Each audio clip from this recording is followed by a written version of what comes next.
Good night. Good night. Oh, that was a really cold opening. It's harsh.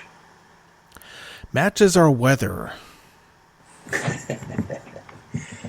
Did we break a record or not? I thought we did. All for the amount of snow on this date?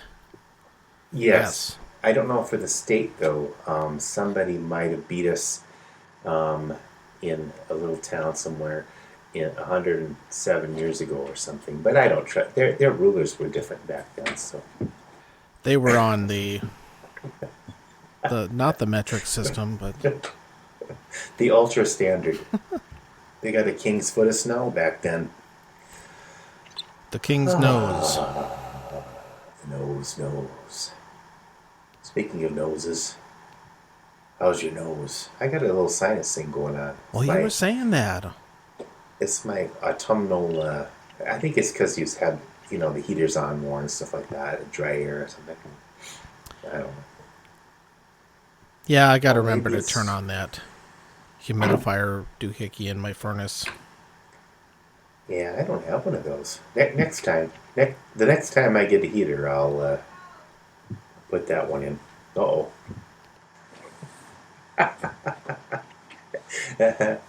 Give me yours. He's being summoned.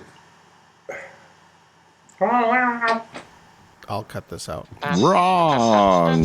You're listening to episode 53 of Time to Lean and Here's a Song with special guests John and Phil. Oh, wait, they're the hosts John and Phil. Anyway, thanks for listening, and there are no special guests, but you're a special guest. Thank you for joining us this evening. Oh, sure. God, I don't know how many times we've said that and haven't. Too many. Speaking of too many, what are you drinking? Yeah, why not, right? I am drinking partially in honor of the movie I'm going to talk about later. Oh, Talisker single malt Scotch, 10-year-old. Talisker? Yeah, you heard of that one? Not unless you mentioned it and then I forgot.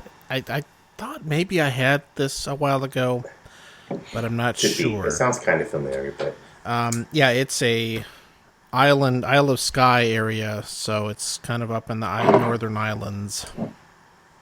It is it's a peated, kind of rough sea tasting Scotch. oh, It's not. Sing a It doesn't shanty. have a ton of smoke. It's not like Lagavulin or Lafroig. right. It's different, but it does have a lot of peat and salty salt and pepper. Almost is sometimes I get off of that. It's got a zip, Wow. Okay. but there's a I'd little like bit to try of that. vanilla sweetness underneath it.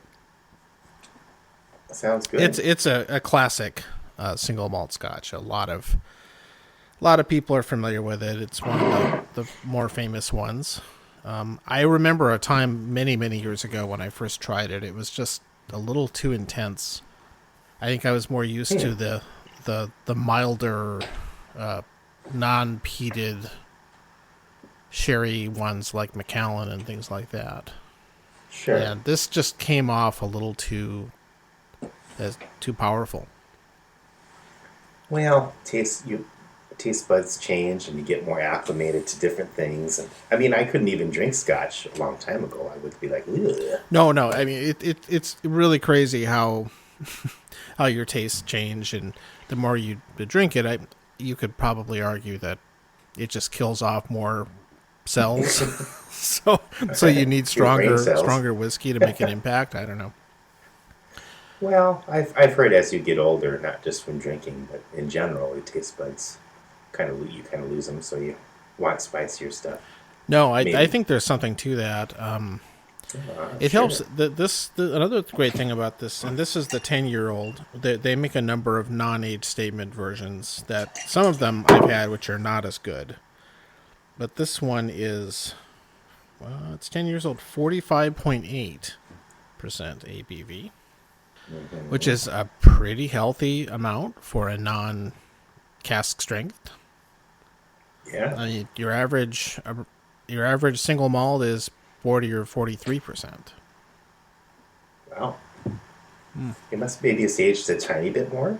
No, you said 10 It's 10 year, years. which They had- is good. Yeah. It's not super amazing, although there's a lot more younger stuff out there, like the Wee Beastie. Yeah. Right. The wee beastie.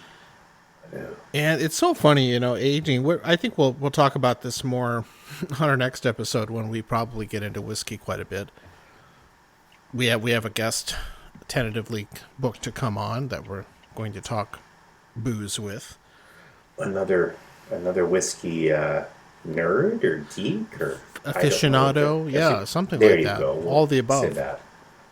But I think the climate matters also in the amount of years that it takes to make whiskey Oh, I've heard mature. that. Even I've heard that, and I'm not a It whiskey. I mean that's obviously why Because like hotter, like in India or something, they India is the prime example of how you can went faster. it matures much faster because of the temperature swings. And Gandhi. Yeah. Did Gandhi drink? Probably I not. don't think so. He barely ate. Oh, that's terrible. Maybe this could be cut out, but one of my earlier jokes was Gandhi farts and says, "It must have been something I didn't eat." Oh, that's an old one. It's terrible. Oh, you've heard that one before? Unfortunately. I think I made it up. Anyway, Well, we'll edit all this out. Okay, now we're starting. Okay. Hi, Phil. 1, 2, 3. What are you drinking? I should never go after you. Well, I'm drinking. Well, I did get a Scotch.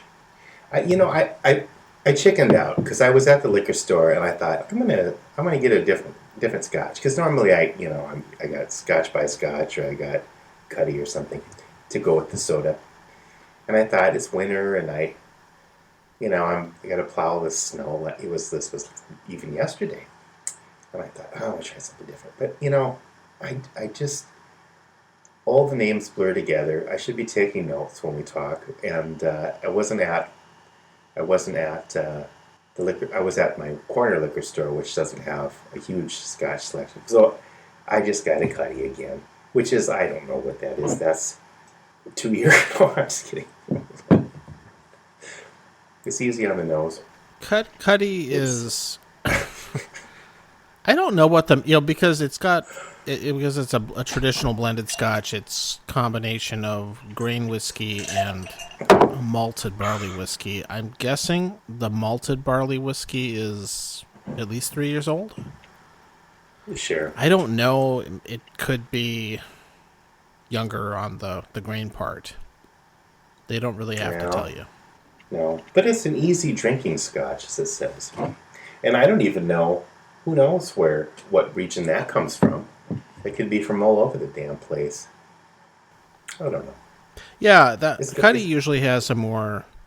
I mean, it's got a bright, almost citrus, fruity, that kind of thing. If I remember it correctly. Yeah, it's got a tiny bit of smoke too. I think, not a lot. Anyway, Yeah, that's what I they got. probably in the blending they probably put a touch of some other peated whiskey in there just to give it that, and that's what they do in like Johnny Walker too. Sure. Oh, you know what I almost bought, and maybe that would have been more interesting, but Jane Walker. Have you heard of that? Mm-hmm. Or Janie? Or Jane Walker? I've seen it. I've never had it. No. Is that like a one-off? Is it Scotch for ladies or what? Well, it's I think I haven't read up on it, but what I understand is it's a version of Johnny Walker, but it's got a lady on the front cover, on the front of the bottle, and I think the blender, the person who comes up with the formula, is a woman. Okay, good. There should And be more so women in the yeah, they whiskey probably industry. have better senses of taste and smell. My Some my women wife have better definitely does. taste. I don't know about her taste in men, but no, I'm just kidding. Walked her into that one. Oh. That was as bad as the Gandhi joke. Okay, well, Okay. I think we should wrap this up. Okay. No, I'm kidding. I'm kidding. I actually, yeah, I would be really interested if there was a good price on the Jane Walker version to try that. I almost did. It wasn't. It was not a good price at this place, but I remember that it had a noticeable increase in price over, say, the Black Label. yeah. Oh well. It might be good, but we'll find it. Say, I was looking at the stats, and yes. episode 50, our season finale of that season, is our most listened to. What was it? Duran Duran hands out the cookies. That was our most listened to. I think our most listened to episode ever. I think people just haven't gotten around to 51 because it had the quiz. that deserved higher ratings than 50. I would think so. I mean, in my mind, the song. I like the song, but episode 50 wasn't. I don't know. Maybe they just because it had Duran Duran. I don't know. Yeah, I wonder if people stumbled across that in a Google search and were really disappointed. Well, yeah, maybe. I don't know. And now we have a listener in Austria. Hello. I don't know how to say that in Austrian, but is that German? Yeah, it's German. Fine. Good evening, our friend in Austria. Hope all is well. So there.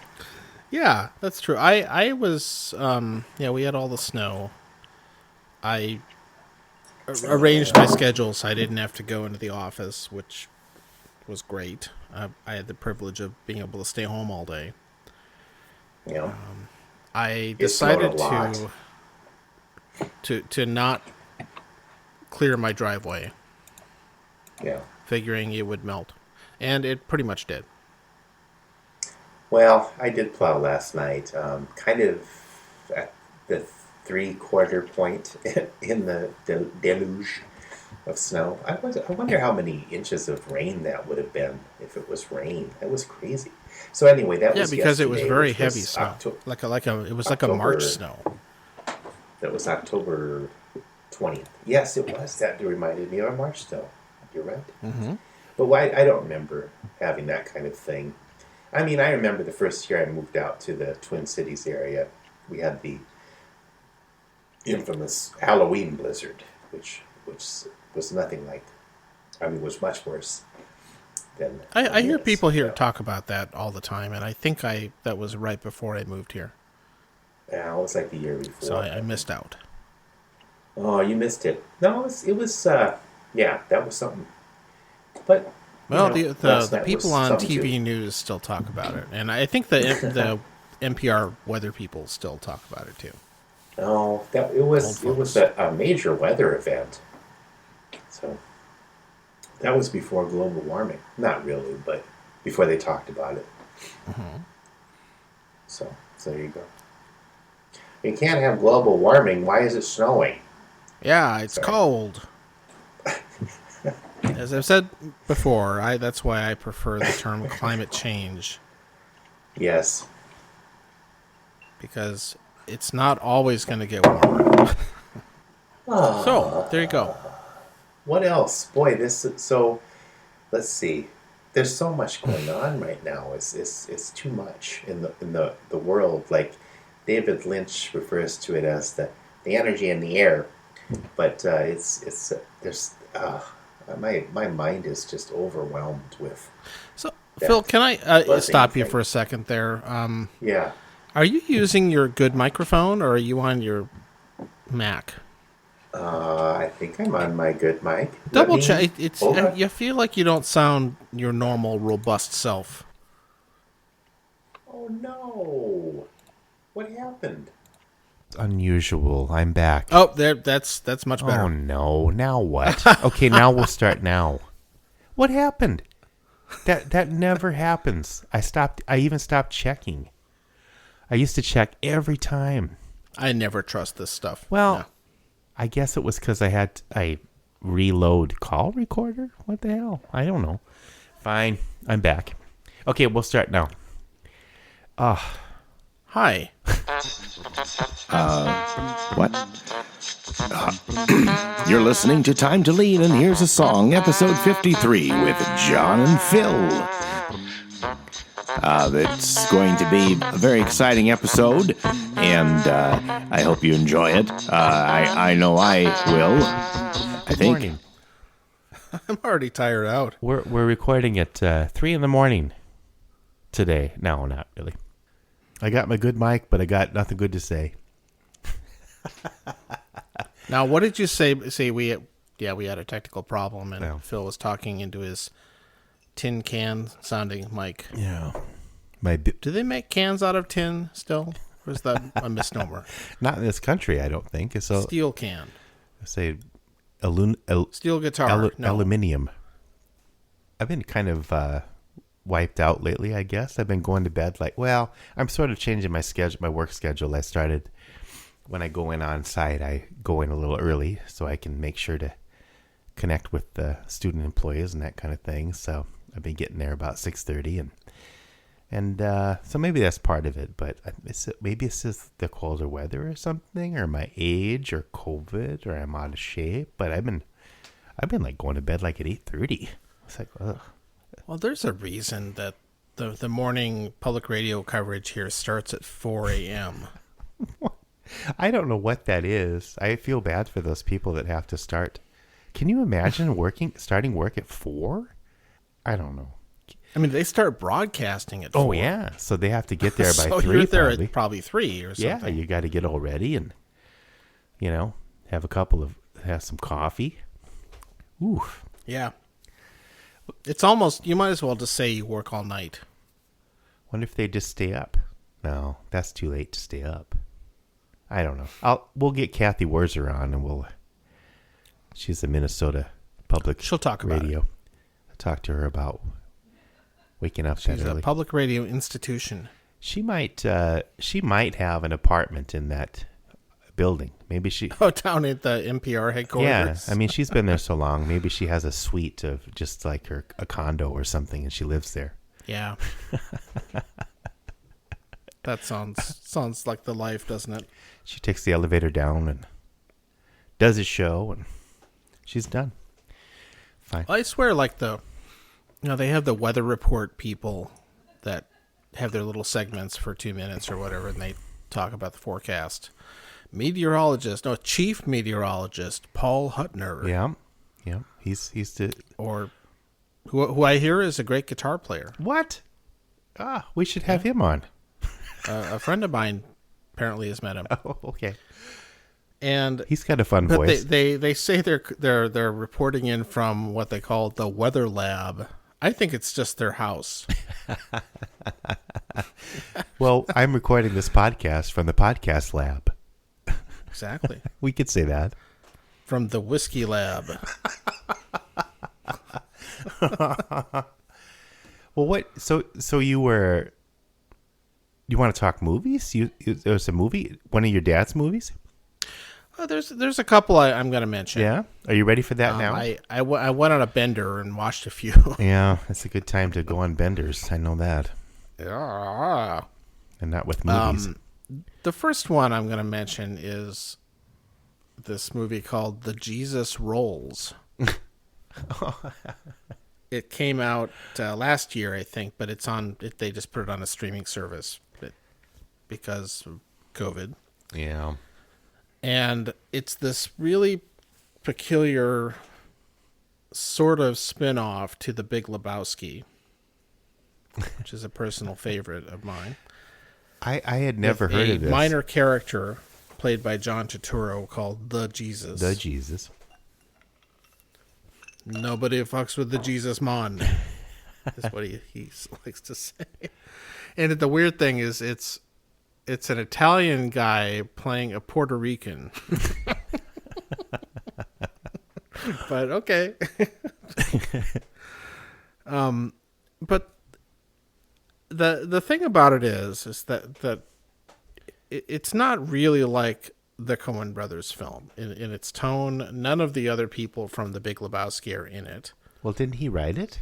or something? But John Turturro adapted it Oh. from a French film made in 1974 Okay. about some guy that gets out of prison and kind of goes on a road trip and stuff Oh, a road trip movie. with a friend of his, and they meet people and do stuff. And Oh, that's a good road trip premise.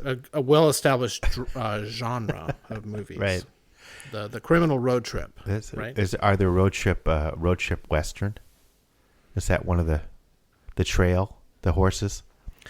Well, so would that be like the Pioneers and the Covered Wagons? Are those road trips? Yeah. In a way, I was thinking that one. I think it was classified as a different genre in that book you were reading. But True Grit is kind of a horse trip movie, wouldn't you say? Yeah, it kind of is. I don't even. Of course, that book was written in the early 1970s, and I'm not sure the road trip film was really a thing then.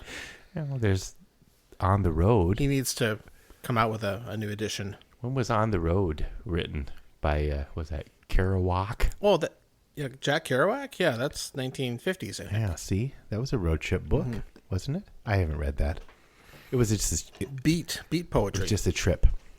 Fine, sorry. Yeah. Okay, back to the Jesus Anyway. the Jesus incident. No, that's the Frank Herbert book. I would like to see a film with the character of the Jesus in the Jesus incident. That I would pay to see that. Phil Hunter adapts the Frank Herbert novel with John Turturro. Yeah. Sure. The thing about this is, if you were expecting more Big Lebowski tone, you might be disappointed because it's kind of different. What a weird idea. He just took It just has a different tone. He just took the character and put it in kind of a different circumstances. Yeah, I think different movie. Maybe my theory, and I don't know if this is true. I think Turturro came across this earlier work and liked it and wanted to adapt it, and the only way he could sell it to get it made was to repurpose the Jesus character and put it in there. Could be, or somebody said, "Hey, why don't you have the Jesus character?" Okay. Yeah, who knows? It feels like, I mean, I'm not saying it doesn't work necessarily, but it seems really disconnected in tone. Sure. And it doesn't, I mean, the only, besides the character saying some of the same things and acting the same and having similar wardrobe and hair. So he has the same goofy look as he does in the Big Lebowski. And the same ball there's wiper. one scene when they go bowling. Sure, you got to do that. Which is what you see in the trailer. So it makes it sound like it's really a follow-up or a spin-off. Kind of misleading. And I feel like it kind of is. And I went on letterboxd.com and read some reviews of it. And I think that's a lot of why people didn't like it there. Oh, but part of that was just marketing. Not knowing what to expect. Yeah. Some of that was just the marketing. It was definitely not marketed accurately. He must have gotten permission from the Coen brothers to do it, though. Yeah, they're acknowledged somewhere in the credits, but they don't seem to have had anything to do with it otherwise. No, it might have been better. Yeah, hard to say. I've never seen the Coen brothers make sequels. No, I don't see them. I don't see them doing sequels, but maybe. I don't know. No, it's just that's good for them. Fine. So that's one. I don't know if I recommend it or not. I enjoyed it actually, but I think if you have the right expectations, it's okay.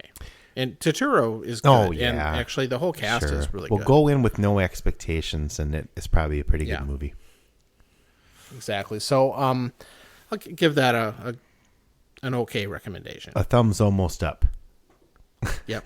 We both liked it. And then the other one that kind of ties into the Talisker I'm drinking is a 1949 film called Whisky Galore. Oh. Which I had been meaning to see for years, and I finally watched it the other day. Yeah, okay. And it's a I think you've told me about it quite a while ago, and I think I it have. It's sounded one that my interesting. dad really liked, and I know he looked for it for years because it was kind of hard to get a hold of, and I think he finally got a crummy copy of it. But a few years ago they finally put out a really nice Blu-ray of it. Oh, So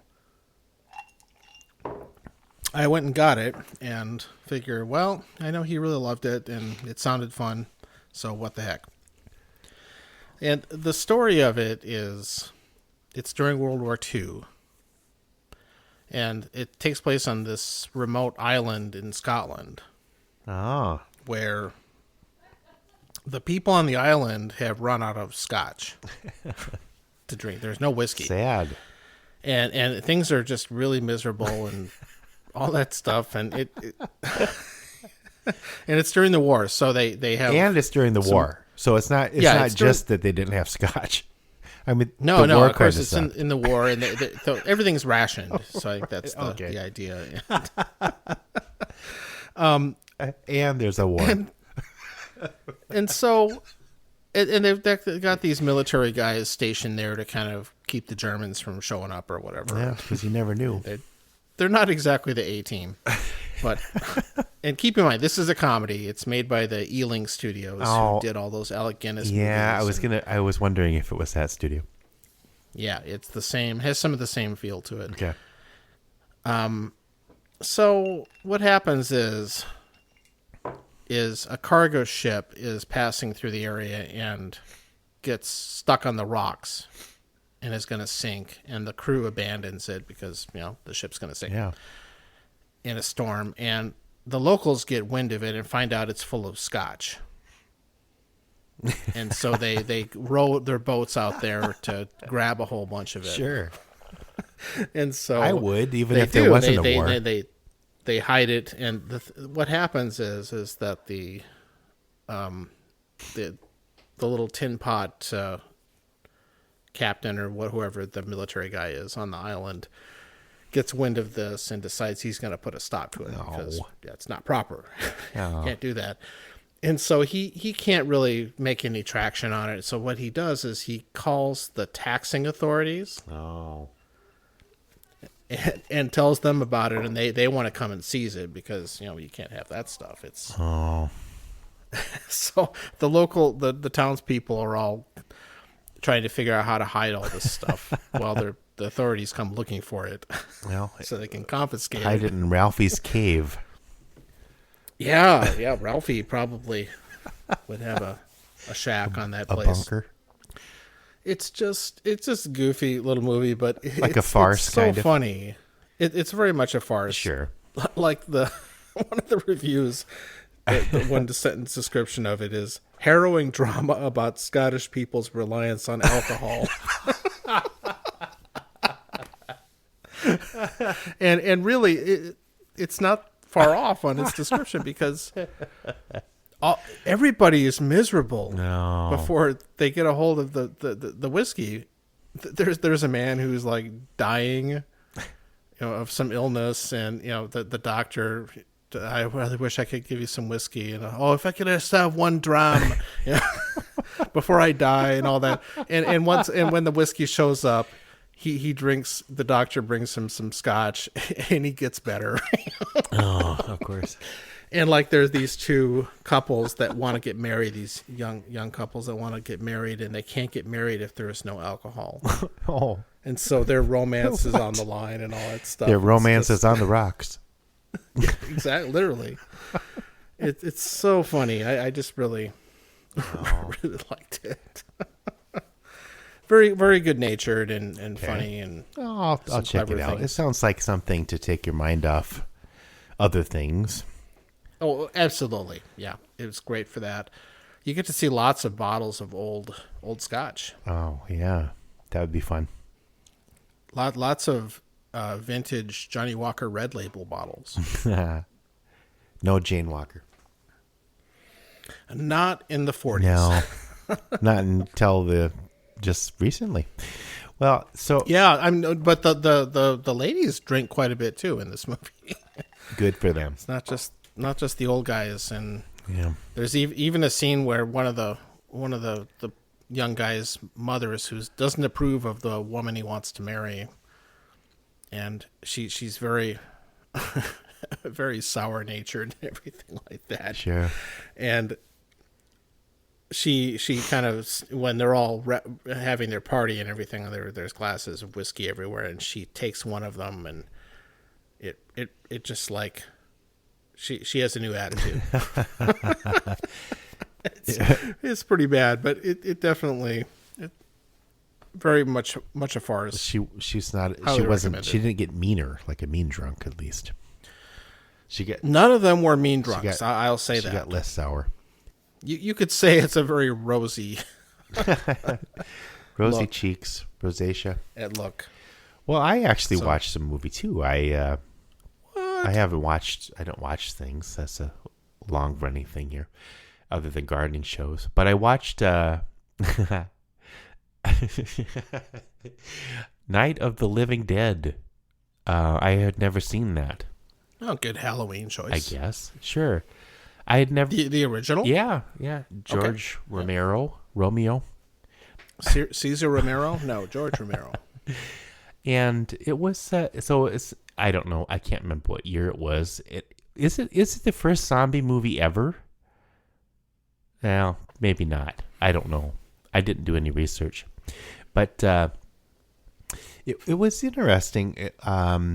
It's black and white, and I mean, it's made in the 60s, right? Yeah, 64 or something. I don't know, but it's and the women characters aren't great, but it's dated in that kind of thing. But it was interesting because the main character really is a African American guy, and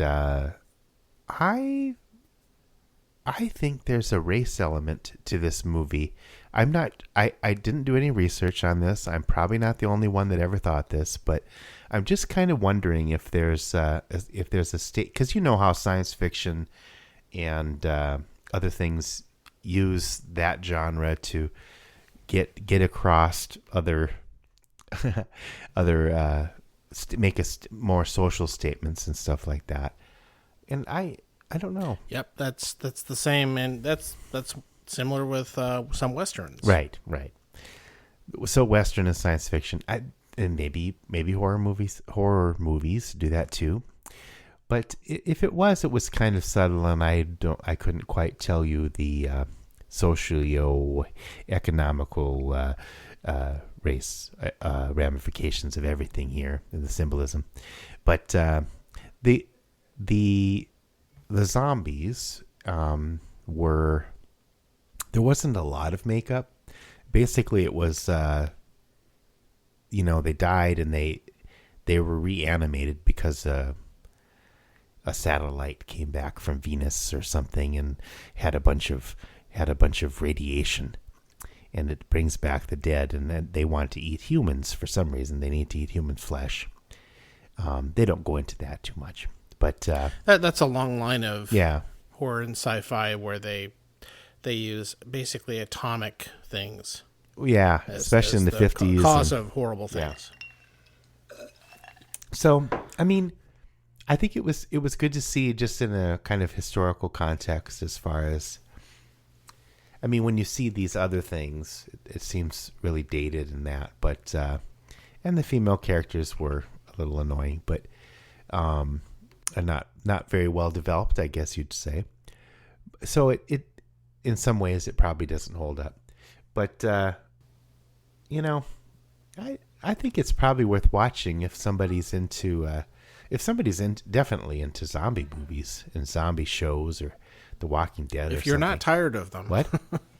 If you're not tired of them. Yeah, if you're not completely exhausted by it, or even if you want to see where this kind of thing started from, because maybe there were other movies, but this was I think it's one of the earliest ones I know of. But anyway, so I think it was very watched that, groundbreaking. and I think I would. It was interesting what they did with the main character. I won't go into it, spoiler alerts or something, but I thought that was pretty ahead of its time. I think having the main character be African American and be the strong person in the movie. But anyway, so there, I watched the movie too. No, that's great. You got a classic Fine. off your list.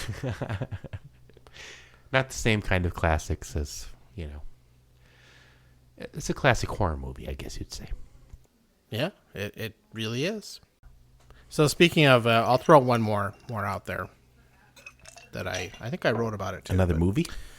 Yeah. It's called Cheyenne Autumn. Oh, it's just a Western, I'm guessing. Yes, it's a Western. It should be Rio Cheyenne or something. No? Yeah, it's 1964. Maybe the same year. I don't know. John Ford made it. Oh. I think it was one of his last films. And it's not a great movie. I don't think it's that good. Yeah. Actually.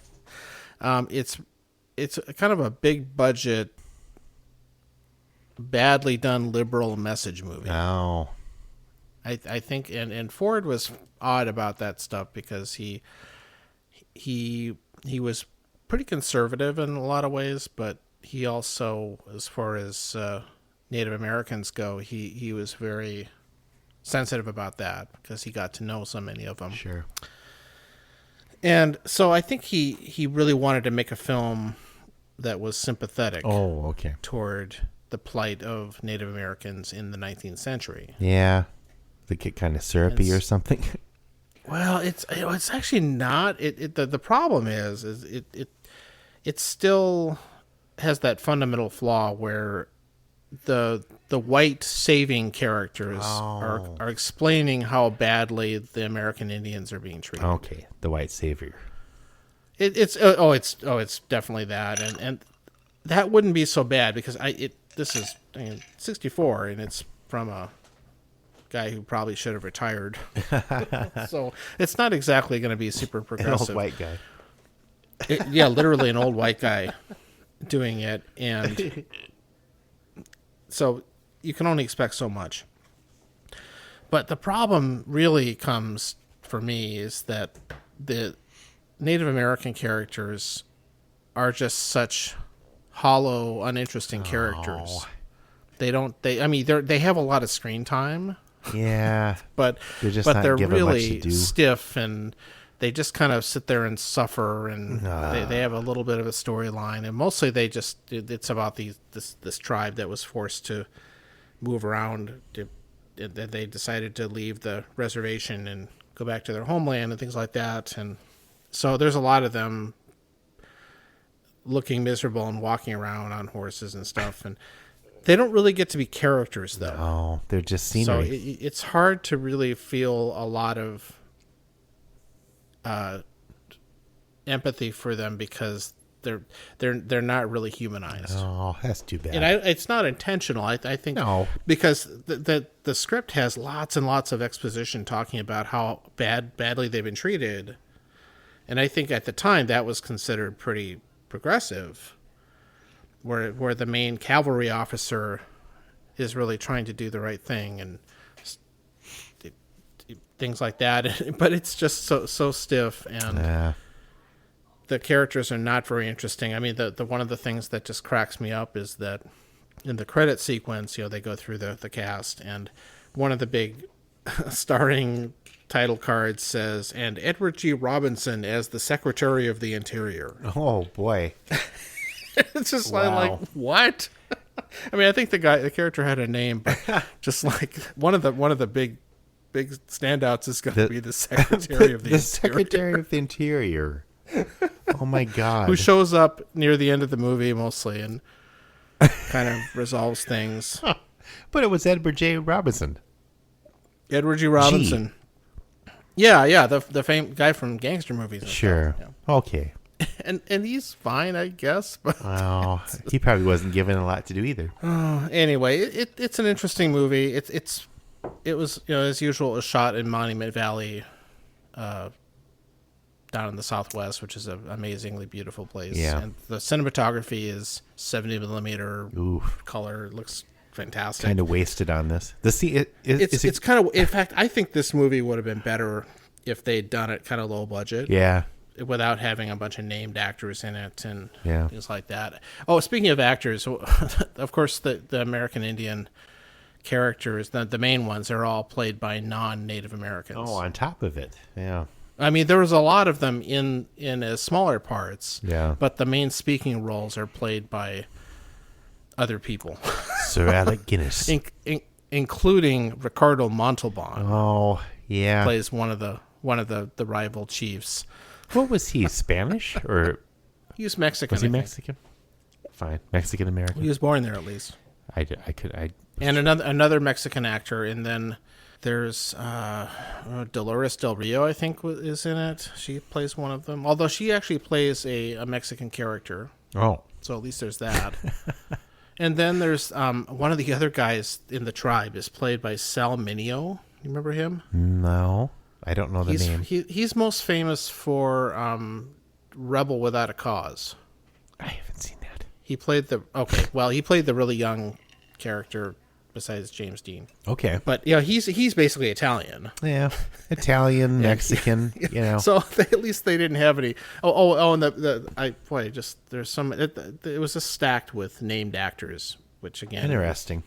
didn't really do the film any favors. No, But it's distracting. one of the other characters is this German army officer played by Carl Malden Oh, okay. with a really bad accent. Oh no, Carl. He should know better. He has a scene where he gets drunk and throws stuff around, and Oh, he should know better. it's and he's like holding the tribe's women and children or something like that, and he's gonna make them march in the snow and freeze to death and stuff. And it's such an over the top Nazi Germany concentration camp kind of thing. Yeah. That's what the whole movie though is, just bludgeoning. Like, this is a really important message, and there's voiceover stuff, and it's just like, oh yeah. And it's also like a fancy roadshow 2.5-3 hour movie too. Oh my God. So really interesting, but an interesting failure. They should have made an 1.5-hour version called Cheyenne Creek. I would have much rather Oh, watched that. I think. maybe that'll be our Western. And it's such a big movie. I keep forgetting big things about it. There's an entire sequence in the middle that seems just inserted. It probably was. And apparently it was removed after a while, just to save time. And I think it's such a section that has no bearing with the rest of the film. So basically, in the Weird. middle of it, they cut to the town of Dodge City. It's a dream sequence. It might as well have been a dream sequence, because none of the characters are in the rest of the movie. I like non sequiturs, but that seems really weird. And it basically is this half comedy sequence. What? Where Jimmy Stewart plays Wyatt Earp. What the hell? Jimmy And Stewart's in it too? Yeah. He only for this one sequence, and it's mostly played for jokes. What? Why is that And even in there? and it kind of ends, and it can so not be in the rest of the film you wouldn't even notice. Odd. Maybe that should have been its own movie. It's almost it's like the length of a TV episode. Maybe somebody thought this is pendactic or whatever the word is, and we need some comedy. Hey, Jim. Well, that was always John Ford's thing. Jimmy is Stewart's he liked available. He put in these sidekick or slapsticky characters, and Yeah, comic relief. there was always a little bit of that, or usually some Irish character would be the scene stealer for a couple of parts. Who of the can't film. live And- without drinking? Well, no, No, fine. but yeah, and of course Doc Holliday is in it, but he doesn't actually. So in the Jimmy Stewart episode, It's like this guy gets shot. a 3-part TV series. Yeah, it is. I think the review is going to be longer than the film, but this guy gets shot by Jimmy Stewart. Actually, he kind of shoots him under the table, like Han Solo shooting Greedo. Oh, It's kind of that kind of thing. they I could wonder have. if George Yeah, Lucas he saw stole that. it, and then they could have re-edited it so the other guy shot him first. Yeah, see, I think that the cowboy shot first, actually. He shoots him like in the foot. And of course, in this particular universe, Wyatt Earp is a skilled medic. So they put him up on the bar, and he's bleeding and all that stuff, and Stewart bandages him up and like does surgery on him. But of course, he knocks him out and like pours half a bottle of whiskey on the wound. Oh, yeah. Antiseptic. It's just goofy. What the hell? So, all right. Anyway, that's Cheyenne Autumn. Cheyenne Autumn. I thought you said I'm into a lot of westerns. Not all of them, but they have like Rio in their rivers. So I thought in my head you said Cheyenne Rivers, which that could be a porn name. I don't know, but anyway. So fine. No, it wouldn't be a good Autumn. one. It's Cheyenne Autumns. Autumn or Autumns? Well, so another thing that happened a long time ago, we don't talk about politics on here, but the first presidential debate. We always say that, though. Well, the first presidential debate was a while ago now. By the time this episode is edited, the election may be over, but so it was the first presidential debate, and I wasn't going to watch it because I didn't think anything good would come of it, and even I was surprised. Oh, there. Sorry.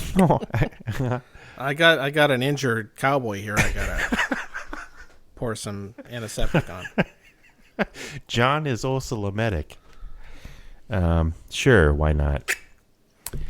But for some reason, the next day, and probably even during the night while I was trying to sleep or sleeping, half sleeping, after the first presidential debate, between Joe Biden and Donald Trump, somebody from Austria might listen to this in 100 years, and they won't even, whatever.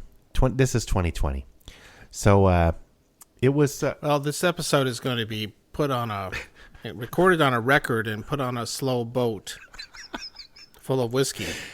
Oh, no. And sent to Europe. Let's put it on a laser disc and send it into a satellite that'll come back and release radiation and give us all the heebie-jeebies. So, no.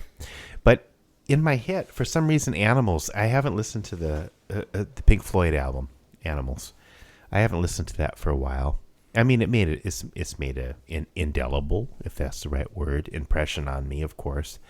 But that kept coming into my mind after that debate, and so I thought, well, I got to re-listen to that. And I also I meant to post it on the Time to Lean Facebook page. Hey, everybody, go to the Facebook page and like Time to Lean, and here's a song. Okay, but and subscribe wherever you get your podcasts. Yes, and leave a review. Oh, dear Lord. People are afraid to leave reviews. Yeah, it might come back and haunt them. Well, I don't know what I'm talking about anymore. Okay. Back to Pink Floyd. Yes, the Animals. That kept coming to my head. So I posted it on my Facebook page and got some good comments, and we can check those out. But I guess it was just the predatory or something feel of the debate. I don't know. But did you kind of hear some barking put through a vocoder or something? Or well, okay. So, but that got me thinking. So I did re-listen to it, and I think maybe you re-listened to it as well. But I did. It was I've always liked Pigs on the Wing 1 and 2. And they're kind of the bookends on the album, and they're kind of the optimistic parts, I guess. And we want some of that nowadays, but okay, well, I can give you my very brief thing on it, and then maybe you can dig out the comments. Yeah. and circle back to whatever Sure. you got. Yeah, it's always been one of my favorite of the Floyd albums. I guess it's their 10th studio album. Yeah, and Weird. I'm not afraid to admit that I generally reach for the later ones like that, as opposed to the really early Syd Barrett like stuff. Oh no! And I know that stuff's quote better and all that. Well, kind of no, thing. it's just it is so different. I wouldn't say it's better. That's true, and maybe they're just two different bands in a way. They are. So that's kind of the. I love the It's like Syd saying, Barrett like, stuff. I really, if I have to pick something, I would rather listen to Rumors than whatever that early bluesy first Fleetwood Mac album is. Yeah. That's more cool. Sorry, I get it. I get it. Sometimes you just want the pop. People kind of put Pink Floyd into early and later, but in a way, Animals is in the middle for me. But whatever. And really, for me, I think it takes the Roger Waters-esque concept prog rock thing, and it's distilled into a 40-minute album. It's not very long, like that. 43. Yeah, I really appreciate the fact that it's fairly disciplined. Yeah, it's not a double it's album. It's kind of like that last point before you veer off into the excesses of The Wall. Yeah, right. Yeah, and his Which- other stuff. And of course, his other, as he used to call him, masturbating in the studio. and that has its charms. Oh no, I But like I think those as two. far as which one I like to come back to, that's probably it. Maybe Wish You Were Here. Right.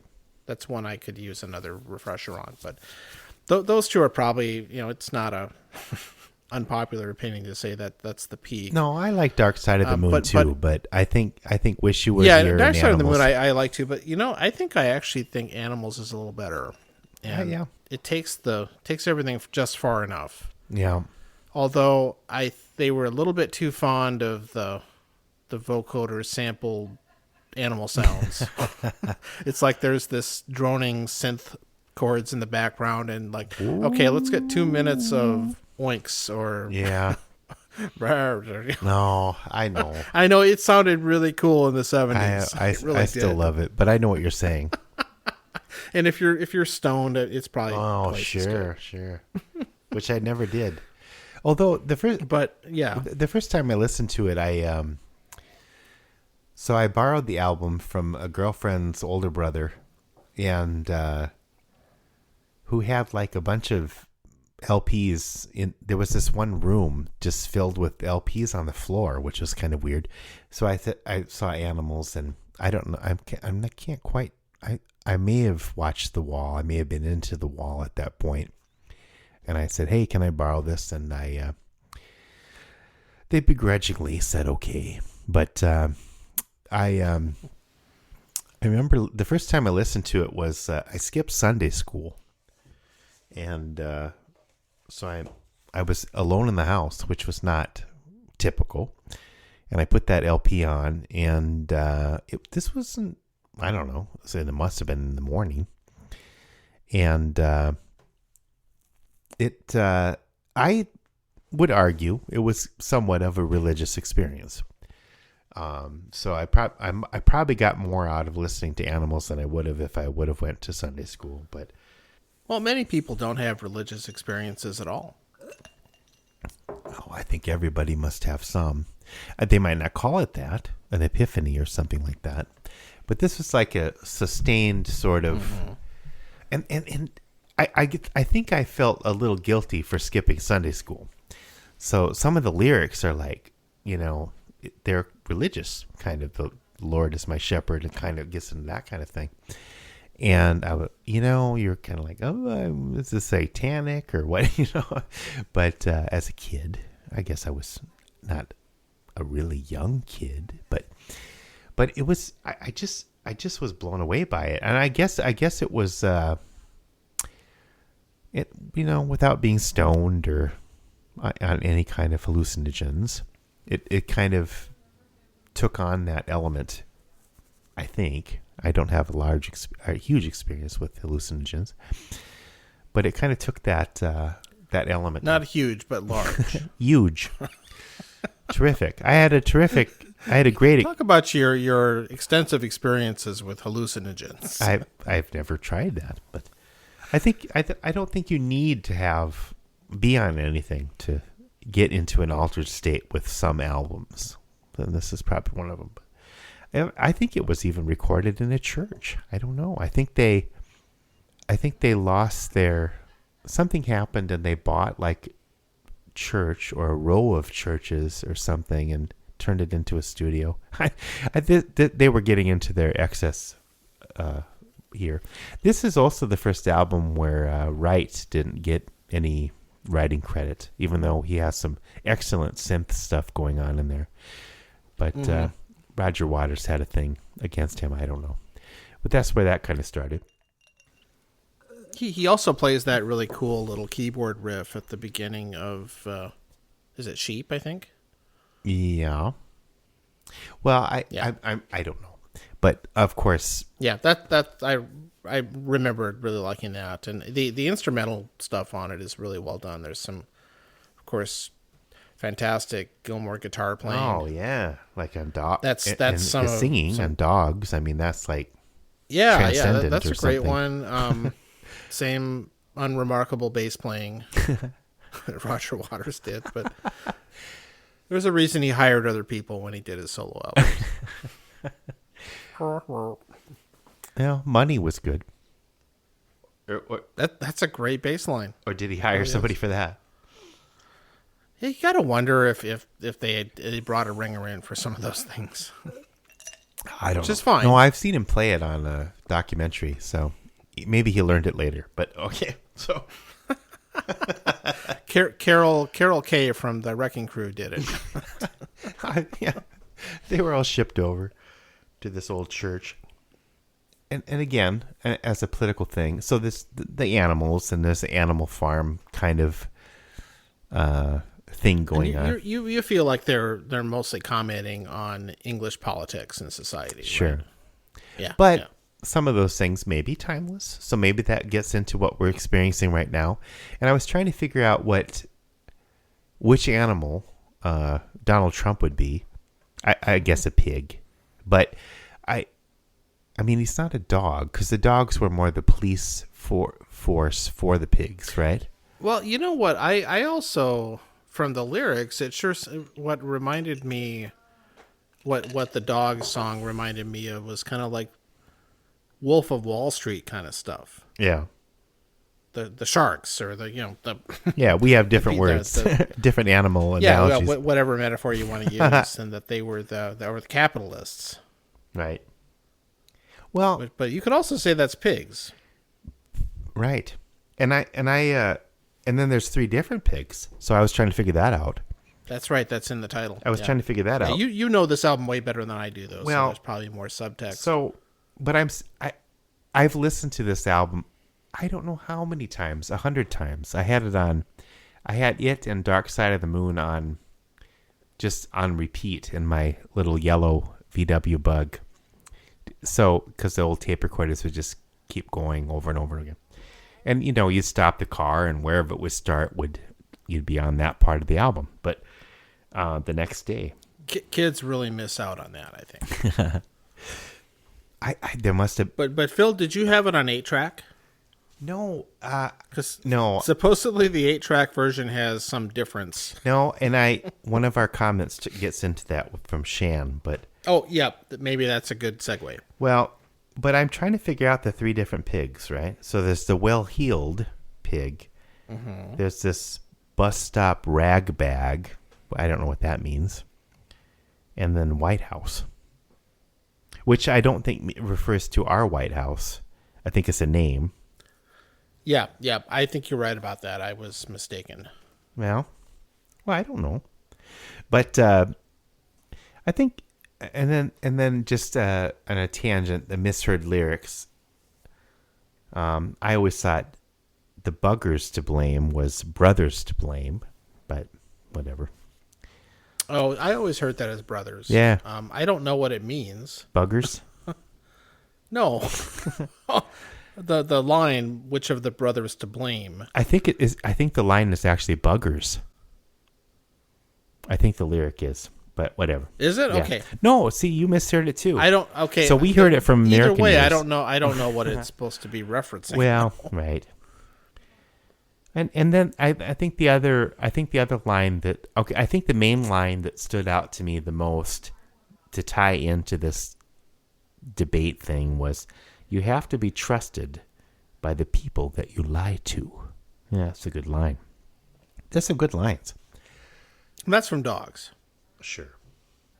And it kind of makes me want to read Animal Farms again. I haven't read that for many years, but I think Sheep also may have a, just for Sean C, there might be some Doctor Who synths in there. I don't know.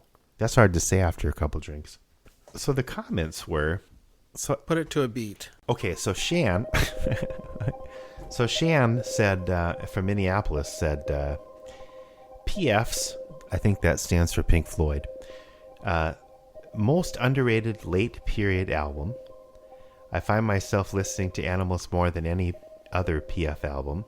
It's a strong LP all the way around. Also, the 8-track version has a longer version of Pigs on the Wing Part 2 with a guitar solo outro by Snowy White. I did read that on the always reliable Wikipedia. Well, David Gilmour had a kid and wasn't quite as into it things. Well, boy, he did some great stuff on Dogs. Troy Z, who was in a punk band in the, I don't know, various punk kind of things in Rapid City back in the 80s. This is his favorite Pink Floyd album. He said PF too. Maybe that's a internationally known. P.F. Chang, right? Troy also makes his own on Facebook. He makes his own Chinese food? Yeah, he makes some really cool stuff, at least from the pictures. Anyway, so it's his favorite album. The album is a dim sum of psychedelic grooves. This episode is a little dim. I need a quote. I'm a little dim for the back of the cover. He's listened to it hundreds of times, every note in memory. And then Corey S. from Brookings says, this is a longer one, but... who are these people? They're just people. They're people who need people. He says... up with people. Well, I certainly see the parallels with the herd of sheep that blindingly follows their leader in the current political climate. I've seen so many memes from both right and left accusing the other of being sheep.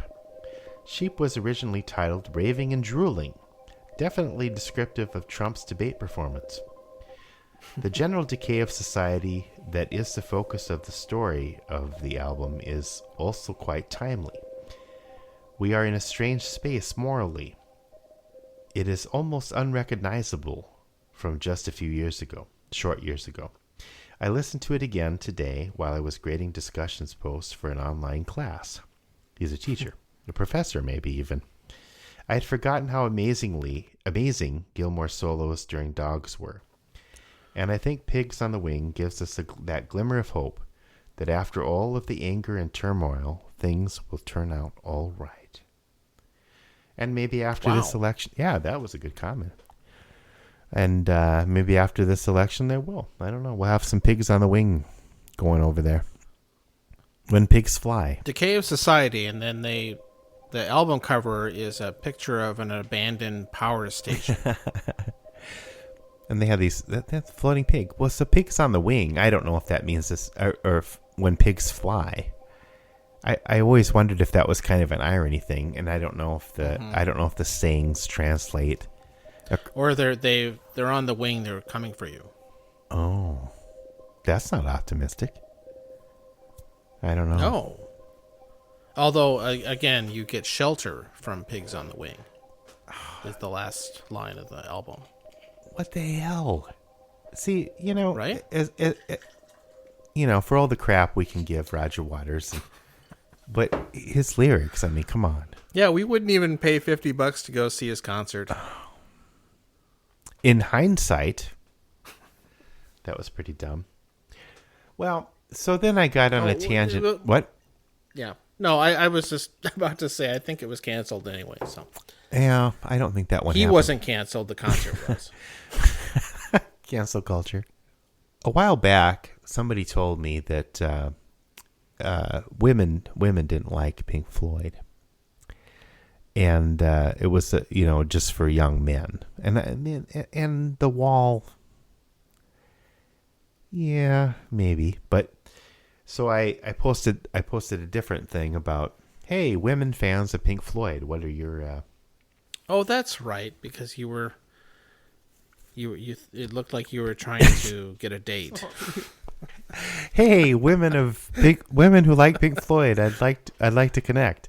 I could see that written on a men's room wall. Well, actually, that wouldn't work. I don't know. Where would you write it? No, on my wall. Yeah. Well, let's see. Oh, so I'll go through some of these. Christine L.A. from Brookings. She's South Dakota. She's been on. We've had her comments before. Will there be equal representation for those who don't like them? No, there won't be, Christine. Sorry. But I did mention your comment. Sherry A. from Minneapolis says, I've always liked them in the right doses at the right times. I like the deep, dark vocals, the melodies. You can feel the heart, however aching in the sound. Wish You Were Here, Comfortably Numb, Shine On, Hey You. Connie C., who's married to Sean C. in St. Paul, MN. That's not the only reason I know her, but Division Bell is one of my favorites. I enjoy the raw expression of the anger and trauma in The Wall, and the desperate need for escape from reality and Dark Side of the Moon, of course. Division Bell just exudes resignation and grudging acceptance of the only choice we have is the path that lies ahead, and it's comforting in its tragic familiarity. We're getting some crazy comments here. Wow, that's a lot. We're getting some really deep stuff. Yeah, that's an album I really don't remember. I mean, I think I listened to it when it came out. That was one of the Gilmore only ones. Right. Well, and an army of assistants, but as far as the 50 Clowns, the writing, no. as far as the writing goes, but I think from that time period, momentary lapse of reason probably would be my favorite. And see that I kind of think of that as the late period of Pink Floyd, but whatever. I'm not an expert.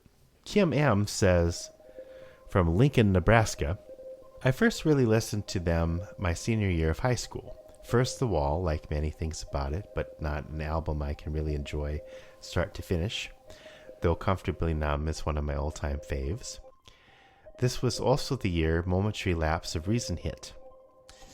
I pretty much love everything on it. The summer before I went to college, I first heard Dark Side of the Moon. Love it. Sometime soon after that, heard Wish You Were Here. Love that too. And she also loves Echoes Part 1, live from Pompeii. So there are women that listen to Pink Floyd and enjoy them. So whoever said that back when, I don't even remember who you were. You're wrong. But I think they probably more like David Gilmour than Roger Waters, but I don't know. Who's your favorite? Roger White, right? Roger White, yeah. What was it? I don't even know his first name. Oh no, I don't. Yeah, that Roger. I suppose Water Rogers, yeah. Yeah. You know, for the songwriting. Sure. Yeah, I think I have to come down on that side. I've enjoyed, despite the fact that I think the musical qualities that Gilmour brought to the band were very strong. Oh yeah, no, I think it was better with that balance, but because if you listen to their solo albums, I enjoyed David Gilmour's solo albums, but I probably have enjoyed Roger Waters' solo albums more. Yeah, and as usual, they probably needed each other's counterbalancing influences. Yeah. Like, not that everything has to come down to a Lennon-McCartney dynamic, but Right. There's a little bit of that there. Definitely. And, Roger Waters kind of took over. Fine. Yeah, no doubt. And some of his stuff I have not heard in a long time. I listened to Pros and Cons of Hitchhiking a lot back in the day. Yeah, one thing I really used to like about that album is all I think it's the Eric Clapton guitar playing. Oh, yeah. It's good stuff. It's kind of like he just said, well, fuck you, David Gilmour. Well, I'm going to hire Eric Clapton to play. Yeah, he definitely did. That was definitely And whatever the reason was, he's still great. old slow hand. Yeah, Radio Chaos was fun. What Amused to Death was odd. Amused to Death has... It has its I moments. used to listen to that one a lot because it's kind of an audiophile favorite. But that's what he that got you could put into. on There's all these sounds. Yeah, you can get on a big stereo, and it had this weird pseudo surround delay thing built into the mix that if you listened right, you could hear stuff behind you and things like that. Oh yeah. It sounded really cool, and he hired some of the best people to play on it. He had the jazz bassist John Patitucci, who's still great. Ooh. And there's a lot of, and I think Jeff Beck plays guitar on it. Okay. If I remember Oh, correctly. that sounds familiar. Yeah. Yeah, it's really from a studio musician quality level, it's like Steely Dan like. In that level. Yeah. There's some great stuff on it, but some of it is pretty stupid too. Yellow Rose. Oh my God, yeah, that song. It comes up. I just skip it. But there's some cool songs on it. Oh yeah. But it's so indulgent. Yeah. No, I know, but I listen to it a lot, and most of the time these days, if it comes up in rotation, I don't revisit it. I haven't listened to it for a long time. Yeah, I don't feel the need to go back to that. Whereas Animals, for whatever reason, it seems to be much more evergreen. I was most of the other things. drawn back to it. Fine. Yeah. Well, speaking of evergreens, we're in the autumn of the season, and they're the only thing that is green. The evergreens, the plants. Oh, my trees still have leaves on them. They're not green though, are they? Some do. No, they're not green. Well, with this heavy snow, that was we have our maple. We have a maple. I don't know what kind it is, but it really holds on to the leaves until the bitter end. And with all that snow hanging on there, and parts of this tree are kind of dead. So I was like, we're gonna have some branches fall down, but I don't know. It's still hanging on. I never cleaned my gutters before this storm. Did you? Oh, I didn't either. It's terrible. Sad. I got to get those gutters cleaned. Maybe we'll have another. It warms up and things melt, and we'll have another shot at clean up. Right, and we'll report back to everyone. I hope so. We'll report back to everyone with our gutter cleaning news. Yes, okay. In our next episode, I'm going to report how many bags of leaves I have put out at the curb. That's important. Well, what's the current total? You might have a new total after you clean the gutters. I think if I count them all up, I put out 35. 30. Oh my God! And these are big bags. Over several weeks. These are big bags. The most I put out at once is 20. That's a lot of leaves, man. That's a lot of leaves, man. That's a lot of leaves. Well, it's bad. Sad. Yeah. Fine. All right. Well, fine. I guess here's another one in the tin can. Yeah, you did not watch the West Wing Get Out the Vote special. No, right? But there's all these. I'm just. But you did.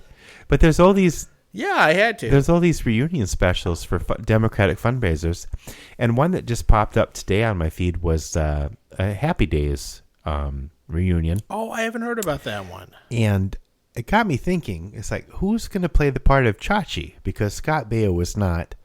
He doesn't want to get out the vote. So I thought it would be fun to have Samuel Jackson play the part of Chachi on the. I would love that. I'd pay to see that. Yeah, I'd pay money. Yeah. Anyway. No, the West Wing thing was very fun. All the surviving members. How many are not surviving? Only one is not with us any longer. Yeah. Who's that? The guy who played the chief of staff, name is John Spencer. Oh, sure. Yeah. Secretary of the Interior? Who was that? I don't know. The secretary. One of the Republican guys who's endorsing Biden this time is named Tom Ridge. You remember Tom Ridge? Oh, that sounds familiar. But he was in one of the Bush administrations, I think. Yeah, well, almost everybody from the Bush administration is anti-Trump. No, okay. But this guy always he should be the Secretary of the Interior. Tom Ridge. He just sounds like. I think they need somebody named John Crick. Yeah, it's like Tom Ridge. That sounds familiar. He deals with the land, man. Oh, he can manage that. I think he was FBI or something like that. But he should have been in charge of the Cricks. Well, maybe he can be in the next time. Maybe he'll be Biden's or Trump's in the end Interior. time. No, Trump doesn't like to hire people that would actually help something. No, he'd have to go work for ExxonMobil first or something. Sorry. Just make a statement. Hey, I hate the Interior. Mm-hmm. Oh, okay, you're hired. You're Posterior. That's where we're at now. We're at the Secretary of the Posterior. Well, my producer is giving me a time signal here, so. Yeah, I need to have dinner or something. And I've got to pee. I do too. We didn't really have a break. We didn't have a pee break. No, we didn't take a break. I had 2 pee breaks on the Andy R episode. Well, that was a marathon. Fine. Well, we'll see what happens. The next time we record, the election might be over. Yeah. Or maybe not. Maybe not quite yet. The next time, when you hear this episode, I think it'll be over. But all the votes might not be counted yet. Shut up.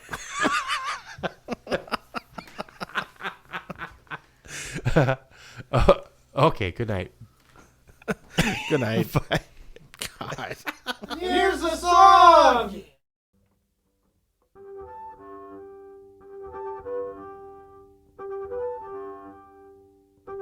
I am in charge of the creeks. It's not a great place to pick up chicks. And I'd like to go fishing, skip rocks or go swimming.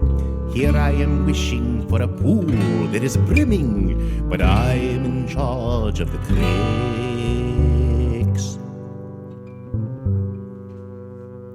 I'm not in charge of a river. A cold mountain stream can give you a shiver. Regardless of the nip, perhaps as courtship, you can wantonly strip and perhaps skinny dip. But a creek's not the same as a river. I'm not in charge of a lake. All that boundless water makes my heart ache. Lake this and lake that, lake tit for lake tat. Lake you, lake I, lake some old dead guy. But a creek doesn't have a namesake.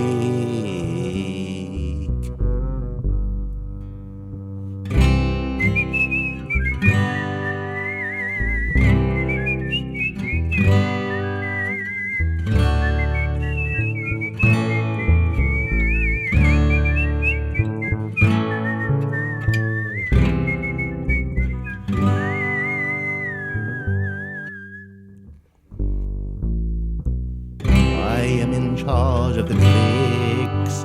It's not a great place to pick up chicks. And I'd like to go fishing, skip rocks or go swimming. Here I am wishing for a pool that is brimming. But I'm in charge